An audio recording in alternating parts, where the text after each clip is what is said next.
যে বিষয়গুলো জানতে হয় তা আমি অতি সংক্ষেপে আলোচনা করব। প্রথমে আমাদেরকে চিনতে হবে যে একটি ত্রিভুজে যে বাহুগুলো রয়েছে, তিনটি বাহু, সেই বাহুগুলোর নাম জানতে হবে আমাদেরকে। অনেকেই আমরা এগুলো স্পষ্ট না। আমরা জানি প্রত্যেকটা ত্রিভুজ তিনটি বাহু দ্বারা গঠিত।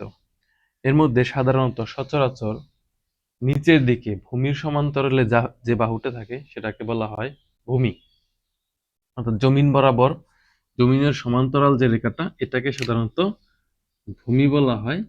আর উপরের দিকে লম্বালম্বী যে বাহুটা থাকে সেটাকে বলা হয় লম্ব, অর্থাৎ খাড়া উপরের দিকে যেটা থাকে সাধারণত।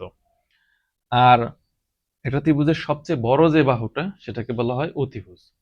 তো সমকোণী ত্রিভুজের বেলায় সাধারণত 90 ডিগ্রি অ্যাঙ্গেলের বিপরীতে যেটা থাকে সেটাই হচ্ছে অতিভুজ।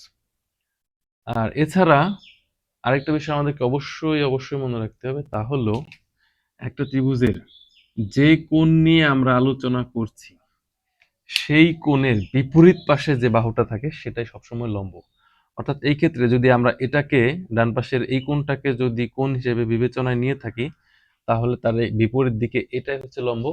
আর যদি কোনো অঙ্কে কোনো কারণে এটাকে আমরা আমাদের সেই সংশ্লিষ্ট কোণ বলে ভেবে থাকি, ধরে থাকি, তাহলে তার অপোজিটে এটা হবে লম্ব। যদিও নর্মালি নিচের দিকে যেটা থাকে সেটাকে আমরা ভূমি বলি, কিন্তু এই ক্ষেত্রে এটাই হবে লম্ব। That's it. ধন্যবাদ।